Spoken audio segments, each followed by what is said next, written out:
What's up? It's your boy Big G, back again with yet another video. I know you're saying this dude, yes, I'm never going to stop, can't stop. You know what I mean? I would like to thank everybody for walking with your mans through my experience, through my videos, being educated. Some of them funny. We gonna laugh together. We gonna cry together. You gonna wonder what the hell I was doing when I messed up and did what I did. You know what I'm saying? So before we get started, bro, sis, uncle, auntie, whatever, grandma, grandpa, hit that like and subscribe. Walk with your boy. I got more stories coming, more enlightenment, and we can learn together. You know what I'm saying? You could comment, we could dialogue, you could educate me on something. Maybe it's something up here I might say wrong. Check your boy. You know what I'm saying? One thing I'm talking about right now, I see in the news in Philadelphia and here in New York, they changed the laws as far as probation and parole and stuff like that. Here's the thing, because I know firsthand from experience, right? When you get parole or post-release supervision, some of them are strict, some that they got regular conditions, right? Okay, be home at 9 o'clock. Don't be smoking. Don't be drinking. You know what I'm saying? You can't travel. You can't go out of bound here. You know, there's certain jobs you can't get. You can't, if you're a sex offender, you know you can't be near kids and daycares. You can't get no job like that. I think if you got drug felonies and stuff like that, you can't get hospital jobs and stuff like that in the medical field. Now, when I talk to inmates locked up, and it's like, yo, they begging to get these programs. They know some of them who got short time. Yo, when I get out, that's it. I'm doing this, I'm doing that. Guess what? Sometimes I talk to these cats in there and they don't have a plan. Yo, my man, my guy, have a plan. Have a plan. You can't be, listen, I don't care who get mad at me. You can't be 30 and 40 years old and stuff like that. I don't care if you are gang affiliated. You know what I'm saying? You got to be a part of something. You got to have a plan to do something with yourself that's going to help you better your life, help you take care of your kids, and not go back to jail to be around assholes like me. That's going to control your life. As a grown man and grown woman, don't be telling me what to do. Don't touch me. Don't be doing what you want to do. But in jail, yes, my man, I'm going to tell you what to do when you eat, when you take a crap, whether you could go here, and no, I'm going to control your mail. I'm going to control your visit. I'm going to control your clicks so you can't even talk to your people. Don't let me come in there on a messed up day with something wrong with my life. I'm going to take it out on you all day, every day. These are the things I want you to think about once you get out of prison. Now, uphill battle. When you get out of prison, even if you got a plan, yo, I got to get a job. That's the first thing most of them be thinking. I got to get a job. And here go the blockage. You got that felony on your record. Now, let me tell you something, what happens. I don't care. They're not going to say it. I'm going to keep it a buck with you. What happens when you go get a job, right, is there's some jobs that hire people with felons, and there's some jobs, any job that hire people with felons, I'm going to tell you what happened. If the boss or the person that's doing the hiring has never been to prison and they only experiences watching what happens on TV, the news, or what their homeboy told them what happened, that happened in jail, and then you got like the notorious Rikers Island and Sing Sing and all these jails. Listen, a person is thinking like this. I don't care how reformed you are. I don't care how cool you are. You went behind that wall, right? So behind that wall, I'm thinking that you have the capability of being violent. You got the capability of being violent. That means that any given Sunday, you might have the capability to pop off and go crazy. You know what I'm saying? I don't want to take a chance on somebody that even if I own this company that I can't control. You know what I mean? So what that means is, yo, you could have went to jail for a white collar crime. Right? White collar, you went there, bank fraud, credit card fraud, this and that. You wasn't a murderer. You wasn't laying cats down in the street. But in my mind, still, no matter what the crime you went there for, you had to protect yourself. Even if you went in there, I'm keeping one zillion, if you went up there and gave up the booty, you still was mentally scarred. You went through something that made trigger you if I hire you on this job. Some of them think that way. They're not even trying to, unless they go through the whole process of the interview to find out what crime you went through, it doesn't matter. You did 5 years, you did this, that, you was behind the wall with guys who are violent.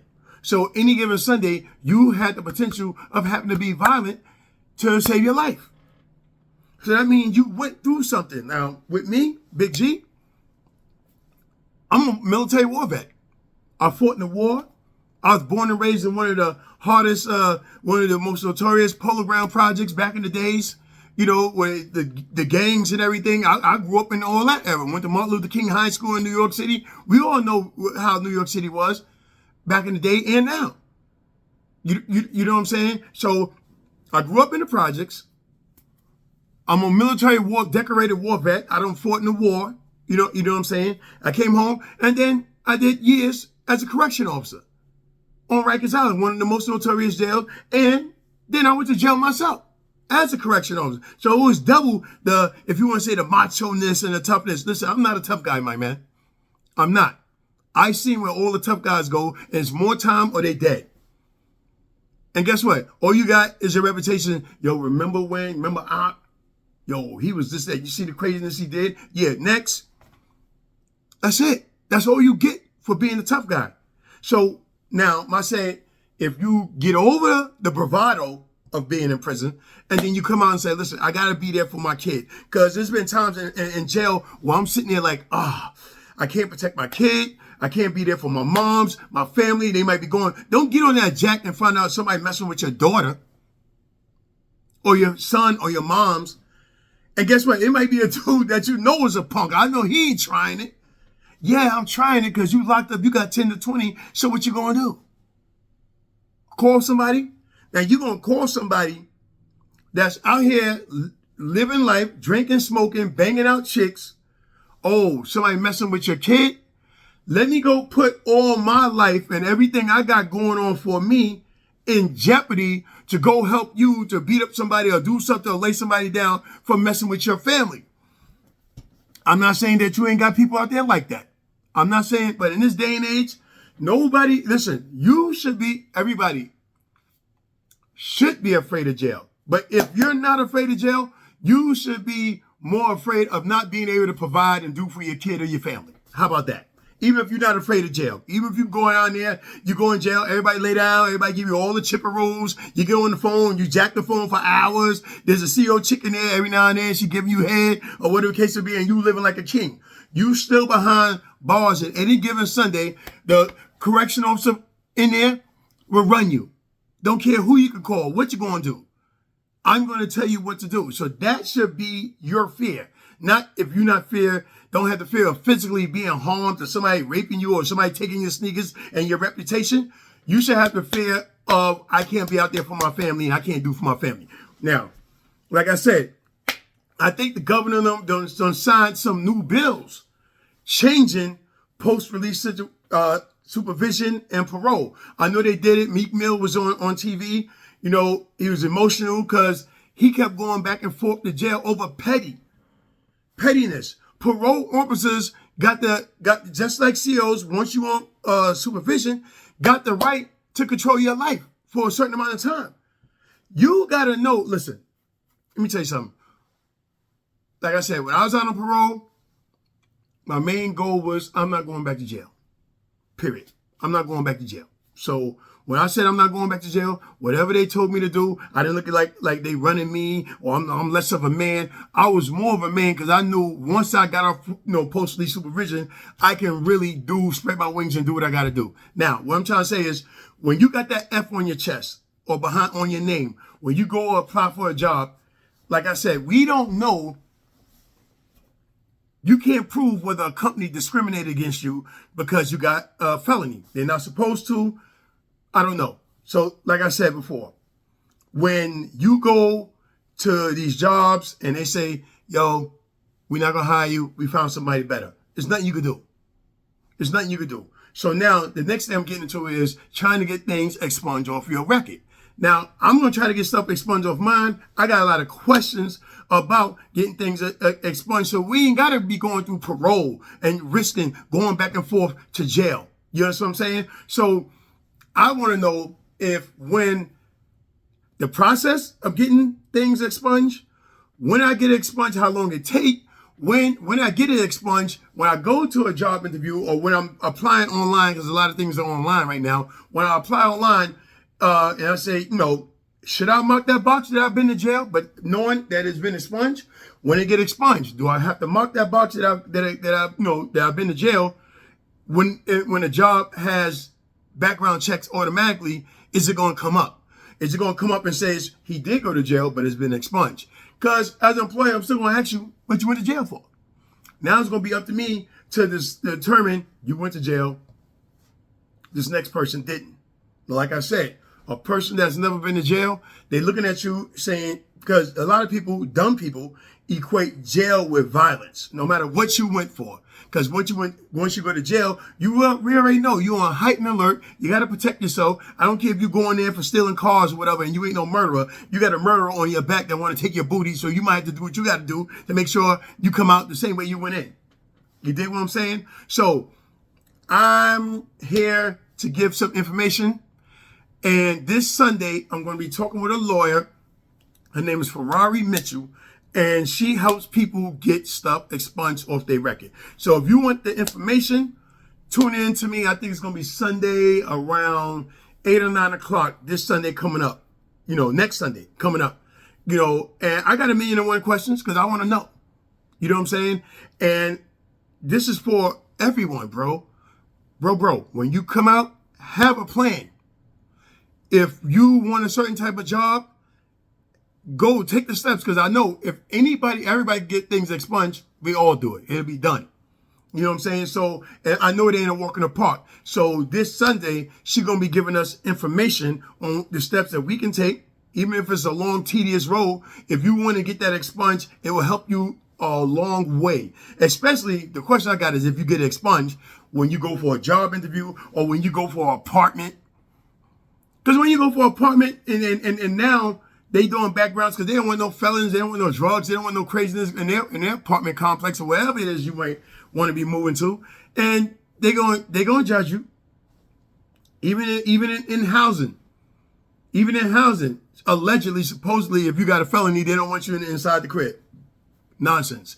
But what I'm trying to say is, this Sunday, gonna be talking to a lawyer, gonna be giving us, me and you, because I'm gonna be asking questions too, information about how to get things expunged off your record. Like, the bottom line is, expunge or no expunge. Bro, when you come out here, have a plan.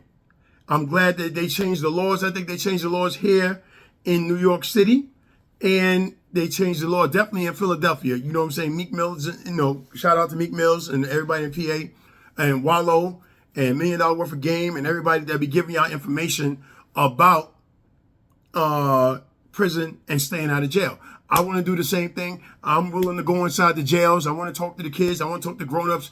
I walk outside. I've walked outside in New York City with this half and half on, looking crazy. Yeah, when people walked up to me and I talked to them. I talked to cops, educated, some police officers, because sometimes we go back to jail for pettiness. They send you back to jail. If I'm not mistaken, Meek Mill said he went back to jail for popping a willie on a motorcycle. Now, I don't think that warrants somebody to go back to jail. Because people, you got to understand, sometimes you need to go down to the courthouse, right? I know you ain't going to do it, but you need to. You need to go down to the courthouse and just sit there and listen how these judges just give out sentences. They just give them out. 5 years, 2.5 years. Lady pregnant. Oh, she stole from the grocery store. Y'all, it's a third offense. This and that. Give her 1.5 years. What is that going to do? 1.5 years. 6 months to a woman that's pregnant, that got 3 kids already, that's going into the system. They don't care, bro. You got to care. You got to know better, male or female. You got to know better. I know it's hard out here. If you ask me, if I had it all to do it again, I'm going to keep it a buck. I had mad fun. I'm not going to lie to you. Selling drugs on Rikers Island, running through there, banging out female CEOs and doing all drinking and smoking on the job and partying and making money and gambling. I had the time of my life. I'm going to keep it a buck. But it's all fun and games until you behind that wall. You know what I'm saying? What I'm trying to say, if I had it to do all over again, my man, I'll sit there and get that little, that child support, do what they gotta do. I get that little check and this and that, and I'll find another way to do it. I'm keeping it 1 zillion with you. All I'm saying is, bro, sis, have a plan. And one of these things, one of the intricate part of your plan, if you can get things expunged off your record, that'll help you go a little bit farther. That'll help go as far as somebody judging you, because they ain't supposed to judge you, but we live in a world where everybody get judged. Let's keep it a buck. You know what I'm saying? It's your boy, Big G. I'm going to post another video during the week giving more information, letting y'all know Sunday about 8 or 9 o'clock, Miss Farrah Mitchell is a lawyer that helps people get things expunged if you just want the information and the direction on how to get started. Tune in with your boy, Big G, the CEO. Let's get it, baby. And I'm out.